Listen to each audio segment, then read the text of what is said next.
Assalamualaikum kawan-kawan, berjumpa kembali dengan kami Bahas-Bahas Channel. Pada video ini nanti kita akan melanjutkan pembahasan TOEFL untuk materi yang lain. Materinya ini nanti apa? Materinya adalah tentang apositif.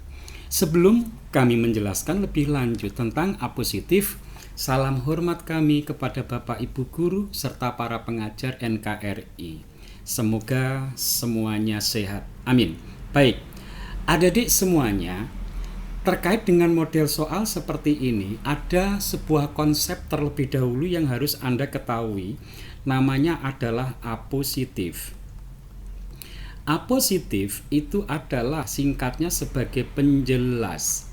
Ini secara fungsi sama dengan object of preposition, yaitu sama-sama sebagai penjelas. Object of preposition ada di video yang kedua. Nah, terkait dengan apositif, singkatnya begini saja. Ada sebuah pola kalimat yang nanti di sini ada koma, terus dilanjut lagi, terus ada koma lagi, terus di sini nanti ada kata-kata lagi. Kata-kata sebelum koma itu namanya subjek, kata-kata setelah koma nanti namanya predikat. Nah, ciri-ciri apositif adalah diapit oleh dua koma seperti ini. Nah, apa saja yang ada di sini? Mari kita simak untuk penjelasan berikut ini. Nah, di sini ada subjek, di sini ada predikat. Awalnya subjek dan predikat itu kan akrab sekali. Subjek langsung diikuti predikat. Tapi tidak dengan soal TOEFL.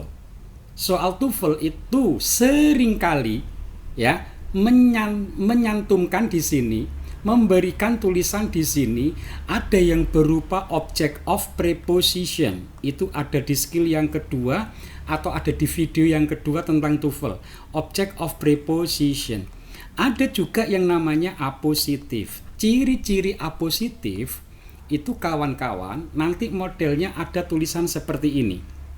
Nah, ada dua koma. Ini menjadi salah satu ciri. Ini soal tentang apositif. Nah, di antara dua koma, kawan-kawan harus memahami yang namanya determiner. Determiner itu apa? Determiner itu adalah penegas. Oke.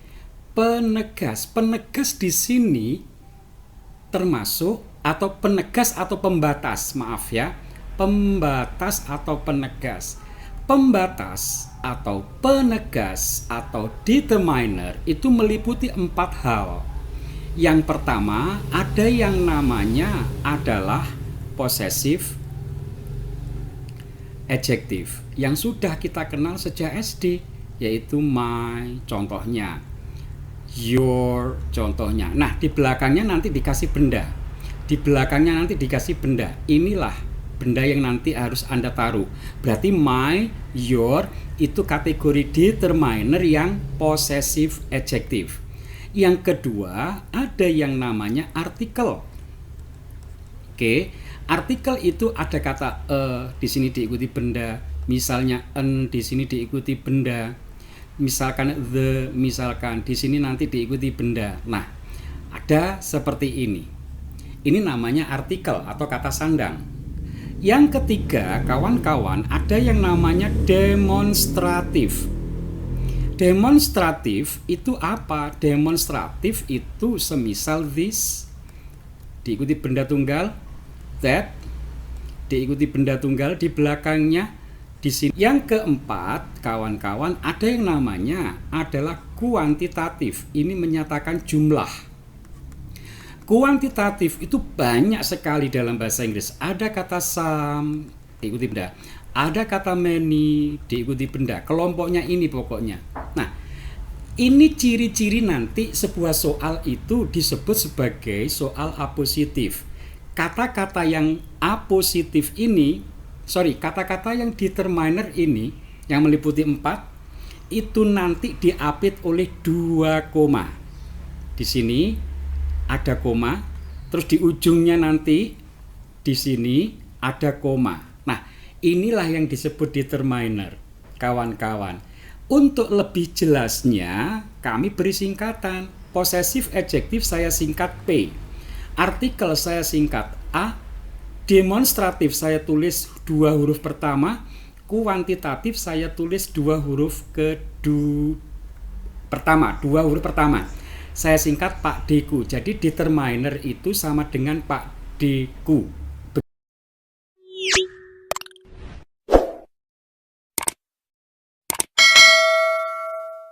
Soal apositif model-modelnya nanti ada 3. Bisa jadi soal nomor 1 Anda disuruh mencari subjek, bisa jadi Anda disuruh mencari apositifnya, bisa jadi Anda disuruh mencari predikatnya. Saya tegaskan lagi, apositif itu polanya determiner ditambah benda. Oke, yuk kita lihat di soal ini, kita kerjakan bersama-sama. Anda perhatikan di sini ada koma. Berarti kalau di sini ada koma, itu koma yang ini. Berarti Patty Burke itu adalah nomor 1. Berarti subjeknya sudah ada. Soal ini subjeknya sudah ada. Kita kasih centang. Setelah koma ada kata the. Nah ini dia. The itu adalah bagian dari artikel. Yaitu yang ini, yang saya lingkari warna merah ini. Sebentar. Nah ini dia. Berarti ini sudah ada determinernya. Determinernya sudah ada. Berarti kita kehilangan apa? Oke, sampai koma ini. Setelah koma ini ternyata titik-titik. Nah, berarti kawan-kawan kita disuruh mencari predikatnya. Dari soal ini mudah sekali. Ini ada subjek, ini ada predikat. Salah. Ini ada verb ing, salah karena harus ada to be kalau pengen disebut predikat.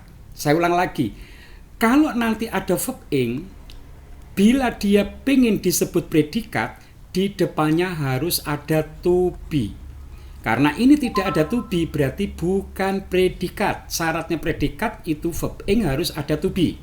Kalau hanya verb ing saja, bukan predikat. Ini juga sama. Ini ada who, ini conjunction ada di namanya. Terus ini ada predikat, berarti bukan. Kita hanya disuruh mencari predikatnya saja. Yang nomor 3 ini kan yang hilang. Berarti jawabannya adalah yang C. Ini soal kategori apositif. Jadi kawan-kawan semuanya, Anda harus memahami 4 poin ini, yaitu Pak Deku. Pak Deku ini harus Anda cermati terlebih dahulu. Yuk, kita lanjutkan untuk soal berikutnya. Nah, di soal ini kawan-kawan, kita tetap boleh memanggil rumus yang tadi. Nah, di sini, ada koma. Koma yang mana ini? Koma yang pertama atau koma yang kedua? Koma yang pertama atau koma yang kedua? Lihat saja di sini ada P. Can itu kan model. Predikatnya kan berupa model. Plus verb 1. Nah, berarti kan ini adalah predikat, berarti ini sudah ada di soal. Berarti Anda perhatikan, greyhound ini adalah benda, ini dia. Berarti ini sudah ada. Yang hilang apa? Yang hilang adalah ini kawan-kawan, subjek dan determinernya. Nah, ini dia. Iya kan? Koma ini kan koma yang ini. Berarti ini adalah subjek. Berarti ini adalah bagian dari determinernya. Soal seperti ini berarti mudah. Jawaban yang lainnya tentu salah karena tidak memenuhi rumus yang ini kawan-kawan. Semudah itu sebenarnya. Jadi sekali lagi, sebenarnya subjek dan predikat ini hubungannya mesra. Gara-gara ada orang ketiga ini, kita anggap seperti itu saja. Ini pengganggu dalam soal TOEFL ya. Pada saat Anda mengerjakan soal TOEFL, itu kan pengennya Anda, yang namanya kalimat itu subjek, pengennya kita itu kan pengen langsung ketemu predikat. Tapi ada pengganggu, ini orang ketiga ini pengganggu. Jadi boleh dong kita sebut apositif itu orang ketiga yang bikin gara-gara, yaitu subjek dan predikat berjauhan, ber-LDR akhirnya. Berjauhan kan akhirnya. Itu kategori soal apositif kawan-kawan. Untuk soal berikutnya, saya yakin seyakin-yakinnya Anda sudah paham. Kita cari dengan rumusan yang ini. Setelah koma, di sini ada koma juga. Nah, berarti kan ini koma yang kedua. Berarti kan ini P, berarti sudah ada. Antibiotik berarti itu adalah N, berarti sudah ada. Oke, koma yang ini adalah ini. Oke, berarti subjeknya sudah ada. Berarti yang hilang, kawan-kawan, adalah harus dicari jawaban. Setelah A, B, C, D, harus langsung cari determiner. Determiner yang mana? Ini to be. Yang A salah. Ini juga salah. Ini ada determiner berupa artikel. Ini ada determiner berupa possessive adjective, saya singkat. Yang mana yang benar? C atau D? Yang benar adalah Anda harus menjawab C, kawan-kawan. Kenapa kok yang D salah? Gara-gara ada predikat. Nah, ini dia. Berarti kalau demikian predikatnya nanti kan di sini, di antara dua koma ini tidak boleh ada predikat. Ilmu, ini ilmu. Tidak boleh ada predikat.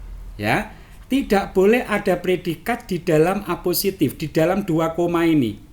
Di antara dua koma ini tidak boleh ada predikat, baik itu model, baik itu to be, baik itu verb. Maka jawaban D salah. Maka jawaban yang benar adalah yang C. Begitu kawan-kawan. Ada soal TOEFL, ini kategori error recognition. Disuruh mencari satu jawaban yang salah. Berarti tetap kita boleh dong memanggil ilmu ini. Nah, ini dia. Ada subjek, determiner, noun plus predikat. Kita lihat di antara dua koma ini. Nah, ini dia. Berarti kita menyebut sebelum koma itu subjek. Berarti ini subjeknya. The largest ini adalah determinernya. Determiner yang berupa artikel. Ini ada. Terus setelah koma, oke, bendanya ini ya, all giant. Nah, ini dia. Ini adalah bendanya. Berarti ini sudah ada. Predikatnya juga sudah ada. Oke. Kawan-kawan, untuk mengerjakan soal ini coba Anda hilangkan ini. Kenapa kok dihilangkan yang ini? Karena kawan-kawan, kita harus mengukur predikatnya nanti di sini apa, itu tergantung subjek yang di sini jumlahnya berapa. Kalau tunggal, berarti predikat di sini harus mengandung S. Kalau nanti subjeknya jamak, ini sudah kita bahas di video yang pertama TOEFL yang pertama. Kalau subjeknya jamak, ini nanti tidak boleh ada huruf S-nya. Ini tidak boleh. Nah, kita lihat subjeknya. Anda lihat, ini Anda coret nggak apa-apa, ini dicoret nggak apa-apa, ini dicoret nggak apa-apa. Udah, coret. Oke. Berarti subjeknya kita lihat nama orang. Nama orang itu pasti tunggal dong, seperti nama kita. Kalau tunggal berarti nanti predikatnya harus mengandung huruf S. Sementara di sini predikat yang ini pakai predikat are. Ya enggak boleh, inilah gara-garanya. Salah soal ini. Sehingga jawaban yang harus Anda ambil adalah jawaban B, kawan-kawan. Jadi sekali lagi, untuk menentukan predikatnya nanti apa, Anda lihat subjeknya. Caranya Anda abaikan, Anda cueki yang ini, yang apositif ini Anda cuekin. Biar Anda bisa melihat langsung subjek dan predikat berdekatan. Biar ini, kan ini pengganggu sekali lagi. Ini pengganggu. Nah, ini pengganggu. Pembuat soal untuk Anda itu mengalihkan perhatian Anda. Kalau subjeknya tunggal, Anda dikasih penjeda, panjang banget tulisannya, biar Anda tidak fokus, sehingga predikat yang di sini dikasih jebakan Anda, dikasih are, ia tetap salah. Untuk mempercepat, untuk mengetahui bahwa are itu salah, hilangkan saja apositifnya, biar subjek dan predikat berdekatan, sehingga Anda menyadari, oh subjeknya tunggal, oh subjeknya jamak, seperti itu ya. Oke, berikutnya adik-adik. Nah, Ini ada model soal apositif yang lainnya. Coba Anda perhatikan. Di sini komanya cuma satu, padahal tadi ada dua. Kenapa ya? Gara-gara ini. Ya, ini kan normal. Ini rumus normal. Subjek dipenggal oleh apositif diikuti predikat. Ternyata ini ada soal model seperti ini. Apositifnya ditaruh di depan, baru subjek, baru di sini predikat. Kalau Anda sudah menemukan di sini adalah predikat, berarti kan yang hilang subjek. Berarti yang mulai dari sini diawali dengan determiner. Determinernya berupa artikel. Setelah artikel diikuti benda. Bendanya adalah ini. Nah, ini dia. Ini bendanya. Berarti ini adalah apositif. Ini apositif. Berarti benar kalimat sudah, nggak apa-apa ditaruh di awal kalimat. Apositif itu boleh, tinggal mencari subjek. Nah, berarti subjeknya di sini kan orang. A brilliant, nah ini dia, ini ciri-ciri orang. Ini ciri-ciri orang. Berarti ini salah karena bukan orang. Jawaban B kan juga orang, betul. Tetapi ada yang namanya apositif itu penjelas. Benda. Kita termasuk benda. Sementara kalau yang C ini adalah pronoun. Nggak boleh. Ya, karena apositif itu penjelas benda. Maka jawabannya adalah yang C. Nama orang ini kategori benda yang proper. Oke. Jadi jawabannya meskipun di sini ada C, boleh sebagai subjek, tapi dia dalam bentuk pronoun, tidak bisa dalam apositif. Yang bisa adalah nama orang seperti ini. Jawabannya adalah yang C. Demikian kawan-kawan, silahkan Anda perdalam lagi. Kalau kurang begitu paham, silahkan Anda ulang-ulang lagi sampai paham. Ini ada di soal TOEFL. Terima kasih. Kami akhiri. Wassalamualaikum warahmatullahi wabarakatuh.